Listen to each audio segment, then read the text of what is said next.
Bonjour, correction de l'exercice 35 sur le théorème des valeurs intermédiaires.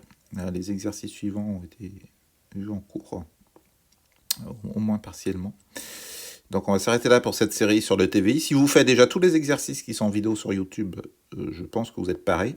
Si vous rajoutez, attention, si vous rajoutez les exercices qu'on a vus en cours ce mardi sur les dérivés, d'accord? Parce que le tableau de variation, il ne va pas tomber tout cuit. Quelquefois, il va falloir le trouver. Ok? Et là, justement, on va regarder un petit peu tout ça. Donc, cet exercice est doublement intéressant parce qu'il vous fait appel justement aux dérivés, et donc ça c'est important. Et puis aussi, vous allez voir des nouvelles fonctions sur votre calculatrice que je pense que vous ne connaissez pas et qui sont également assez intéressantes. Donc vous avez une fonction f définie par partie, vous voyez, une partie sur 0, 1, donc 2x au carré, c'est la partie que j'ai mise en bleu sur le petit écran Numworks. Et une autre partie entre 1 et 3 sur moins x, entre 1 et 3, c'est moins x plus 3. Donc ça, c'est une fonction affine, vous voyez, que j'ai mis en vert sur Numworks. Il faut dresser donc son tableau de variation. Donc, on ne l'a pas tracé encore sur Numworks, tout de suite. Donc, pour trouver les variations d'une fonction, il faut calculer sa dérivée. Donc là, vu qu'on a deux petits morceaux, on va calculer deux dérivées. C'est ce que j'ai fait en dessous, en rouge, en dessous du tableau, là, à gauche et à droite. Donc j'ai commencé d'abord mon tableau en mettant 0 et 3, puisqu'elle est définie sur 0, 3. J'ai placé le point d'abscisse 1, parce que je vois bien qu'à 1, il va se passer un truc, puisque la fonction, elle change carrément d'équation. Donc j'ai mis 0, 1, 3. Je peux calculer f de 0, ça fait 2 fois 0 au carré, ça fait 0. Vous voyez. Ensuite, f de 1, faites attention, c'est avec la deuxième ligne, vous voyez, le petit crochet est fermé. Ça va faire moins 1 plus 3, 2. Donc entre 0 et 2, qu'est-ce que ça fait? Ça, c'est croissant, bien évidemment. Quand vous comptez de 0 à 2, bah, vous comptez des nombres de plus en plus grands. Donc la flèche monte. Enfin, si je calcule f de 3, j'utilise toujours la deuxième ligne de la fonction. Donc ça fait moins 3 plus 3, 0. Et donc entre 2 et 0, ça descend. Du coup, le tableau de variation, il est fini. Vous voyez, je peux mettre la flèche qui monte, la flèche qui descend, parce que j'ai calculé le 0, le 2 et le 0. Du coup, je sais si ça monte ou ça descend. Mais on pourrait, et c'est pour ça que je l'ai fait en dessous, on pourrait essayer d'étudier le signe des dérivés pour, vous savez, quand la dérivée positive, c'est croissant, négatif, c'est décroissant. C'est ce que j'ai essayé de faire en dessous. Donc, sur 0,1, la fonction, c'est 2x au carré. Vous calculez sa dérivée, 2 fois 2x, ça fait 4x. Et 4x entre 0 et 1, c'est positif. D'accord? Donc la dérivée, elle est positive. 4 fois un nombre positif. Entre 0 et 1, c'est le nombre positif. 4 fois un nombre positif, ça fera forcément un nombre positif. Donc, j'ai fait un petit tableau de signes, vous voyez, avec un plus qu'il faudrait normalement mettre dans le tableau de variation si on utilisait cette méthode. C'est ce qu'on n'a pas utilisé cette méthode, mais on pourrait. Ensuite, j'ai regardé le signe de la dérivée entre 1 et 3, donc j'ai dérivé moins x plus 3, ce qui est donc la dérivée, c'est moins 1. Moins 1, bien évidemment, c'est négatif tout le temps. Donc j'ai mis un moins dans mon tableau de signes, et donc je sais que quand la fonction dérivée est négative, la fonction f, elle est décroissante. Du coup, j'ai bien validé le fait qu'elle soit croissante puis décroissante en étudiant le signe de la dérivée. C'est bien de savoir faire ça, ce qu'on a fait aujourd'hui en cours. C'est bien de savoir faire ça quand il y a une évaluation. Petit b, construisez sa courbe et vérifiez graphiquement que f est continu sur 0,3. Donc ça, je l'ai fait à la calculatrice, justement. Je vais vous montrer ça, comment faire ça à la calculatrice.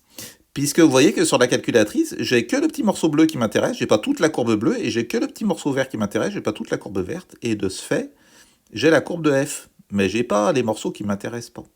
Alors comment on fait? Regardez bien, je passe sur Numworks. Entre 0 et 1, c'est 2x au carré. Donc, je vais sur Numworks, dans fonction, je tape, alors vous voyez, il y a encore cette fonction-là. Je vais les supprimer, ces petites fonctions. Voilà, je supprime tout. Voilà, je supprime tout, ok? Ajouter une fonction. f de x, donc c'est 2x au carré. Je tape 2x au carré.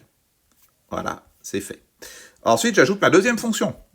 Donc, entre 1 et 3, c'est moins x plus 3. Voilà.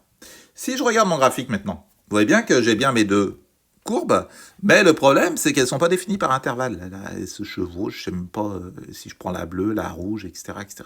Donc, il existe une fonction sur la calculatrice Numworks qui n'existe pas, à ma connaissance, sur la calculatrice Casio, par exemple, sur laquelle vous allez préciser, en fait, de l'intervalle de x sur lequel vous voulez que les fonctions existent. Donc, vous retournez sur fonction. C'est assez subtil. Vous allez sur f de x, là, vous voyez, vous n'allez pas sur 2x2, vous allez sur f de x avec les touches fléchées, et vous appuyez sur OK. Et là, vous avez le domaine de tracé, en fait, le domaine de définition de la fonction, et celle-là, elle va donc de 0 à 1, la fonction f. Je fais pareil pour l'autre, g de x, je vais bien sur g de x, vous voyez, je vais pas sur moins x plus 3, j'appuie sur OK, et celle-là, elle va de 1 à 3. Voilà, et maintenant, si je regarde mon graphique, magie de la calculatrice, hop, j'ai une super courbe. Elle démarre bien à 0, 0, elle monte jusqu'à 2, elle redescend à 0 pour x égale 3. J'ai juste le petit morceau bleu qui m'intéresse, juste le petit morceau de g de x qui m'intéresse. Donc j'ai exactement la courbe de f, et donc si je la traçais, ce qu'on pourrait faire hein, avec quelques valeurs sur du papier, je verrais bien qu'elle est continue, vous voyez, parce que parce que je peux la tracer d'un seul morceau, même si elle est en deux morceaux, je peux la tracer sans lever mon crayon. Voilà, donc ça c'est assez intéressant hein, cet exercice, parce que cette fonction de numWorks, elle est un peu planquée. Et, vous avez de la chance d'avoir un bon prof de maths, parce qu'il y en a plein qui ne la connaissent pas. Voilà. Du coup, j'obtiens ma fonction f, je peux répondre à la question 1b.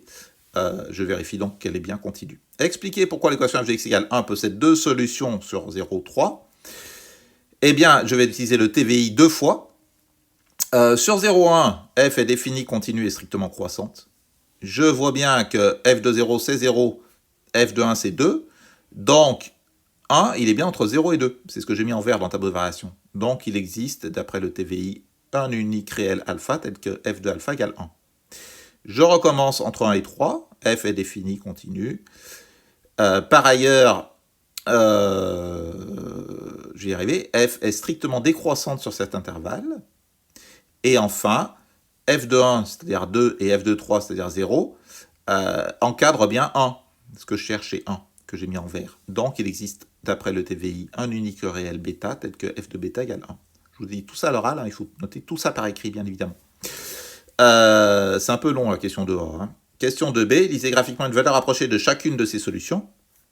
Eh bien, je peux lire de façon approchée, comme ça, juste sur l'écran de ma calculatrice.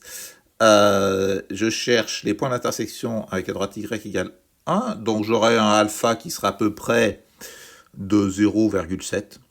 Et j'aurai un bêta qui sera à peu près de 2. Ok, j'espère que vous les repérez bien sur l'écran. Je ne peux pas écrire sur l'écran de la calculatrice qui lui-même est sur l'iPad.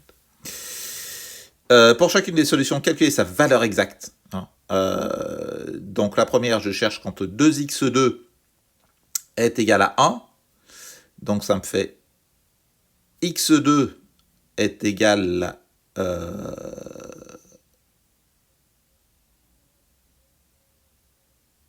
1 demi. Donc ça ferait racine d'un demi. Donc la première solution, ce serait racine d'un demi. Je vais le chercher là. Calcul. Je l'ai mis en haut. Vous voyez, racine d'un demi, ça fait 0,7. J'avais dit que ça faisait 0,7 graphiquement, c'est pas mal. Hein, 0,71. Bon, voilà, on va pas chipoter. Et la deuxième solution, il faudrait résoudre moins x plus 3 égale 1. Donc ça fait x égale 2, pile poil. Et c'est ce que j'ai trouvé au-dessus, x égale 2. Voilà. Qui termine cet exercice. Je pense que pour le TVI, si vous savez faire bien tout ça, et utiliser les dérivés, vous voyez, pour créer les tableaux de variation, ce qu'on a fait ce mardi, là, en cours, hein, regardez bien ces exercices-là. On a corrigé un, mais il y en avait un autre. Et j'ai fait exprès de les revoir ici. Je ferai peut-être une vidéo sur un exercice avec les dérivés pour vous aider. Mais pas ce soir, d'accord, merci. Je ferai demain. Donc déjà réviser avec tout